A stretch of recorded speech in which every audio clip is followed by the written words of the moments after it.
Tere teisipäeva, vutisõbrad! Uus päev tähendab nagu ikka uut Corner TV episoodi ning palju värskeid ja põnevaid jalgpalliuudiseid, mida koos teiega läbi käia saame. Tänaseks kuupäevaks on 6. juuni ning saatejärguks on 19. Ning esimese asjana keerame pealt kohe Saudi Araabia suunal, kus taas suuri uudiseid tuleb. Mitmete meediaväljaannete teatel on Benzema juba Saudi Araabia klubi Al-Ittihadiga kokkuleppele jõudnud ning kuulub peatselt nende ridadesse. Benzemast saab nüüd teine Ballon d'Ori võitja, kes siirdub Euroopast Saudi Araabiasse mängima. Kunagine Lyoni ründaja sõlmib klubiga ilmselt 2-aastase lepingu koos võimalusega seda aasta võrra pikendada.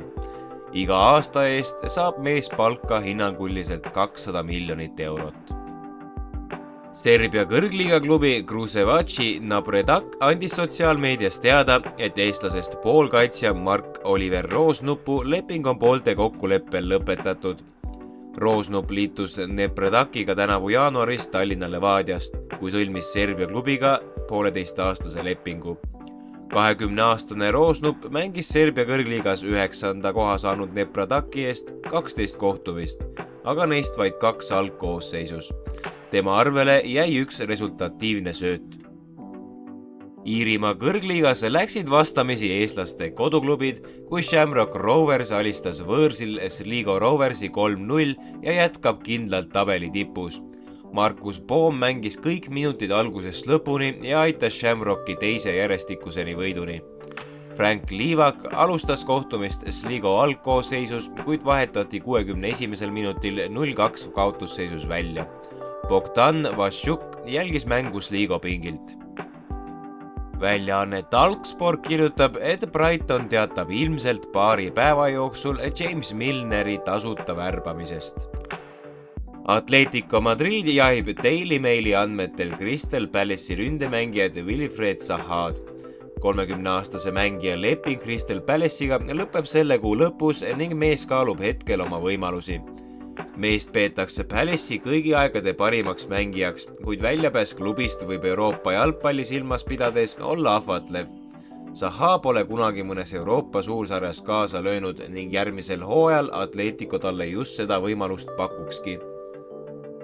Väidetavalt on Liverpool teinud pakkumise Barcelona poolkaitsja Frank Kessi klubisse toomiseks, sest nad soovivad jätkata oma keskvälja tugevdamist. Elevandiluuranniku koondislane näib olevat Liverpooli jaoks sellel probleemsel positsioonil hea valik, isegi kui ta pärast eelmisel suvel AC Milanist Barcelonaga liitudes kõige paremat vormi siiani näidanud ei ole.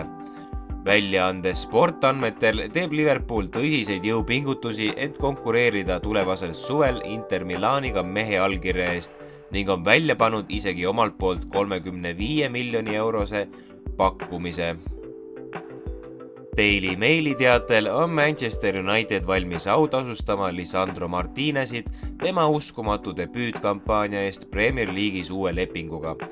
Väidetavalt soovivad punased kuradid mehe lepingu tingimusi ning selle pikkust parandada, sõltumata sellest, et ta liitus klubiga vähem kui 12 kuud tagasi.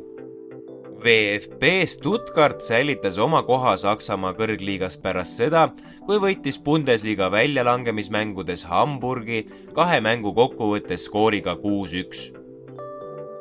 Borussia Dortmund sõlmis äsja oma suve esimese lepingu, kui klubiga liitus tasuta ülemineku alusel kaitsemängija Rami Bensebaini. Bensebaini liitumine lepiti kokku juba aprillis ning nüüd, kus mehe leping Mönchengladbachiga lõppes, sai ta allkirja Dortmundi 4-aastasele lepingule alla panna.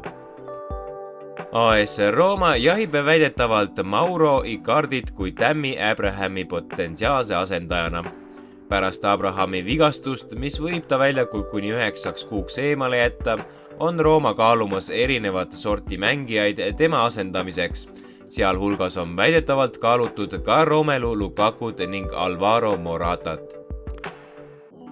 Prantsuse poolkaitse N'Golo Kante leping on sel suvel Chelsea'ga lõppemas ning kui seda ei suudeta pikendada, siis lahkub mees klubist tasuta. Poolkaitse on sel hooajal vigastustega tõsiselt kimpus olnud ning sai kaasa teha vaid 9 kohtumises. N'Golo Kante olukord on lahtine. Talle iseenesest meeldiks jääda Chelseasse, kuid kõnelused ei paista kuidagi lõppfaasi jõudvat. See otsus Fabrizio Romano Twitteris. Minu andmetel tuntakse tema vastu huvi 2 Saudi Araabia meeskonna poolt, kelleks on Al-Ittihad ning Al-Nasr, lisas Romano. Hispaania koondise peatreener Luis de la Fuente kutsus Ansu Fati Hispaania koondisesse UEFA rahvuste liiga poolfinaaliks Itaalia vastu meeskonda.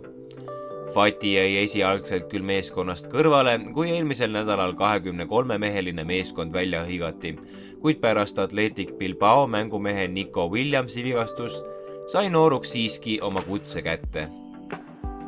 Aitäh, et olete meiega taas veetnud selle Corner TV episoodi. Loodame homme juba taas tagasi olla veelgi põnevamate uudistega.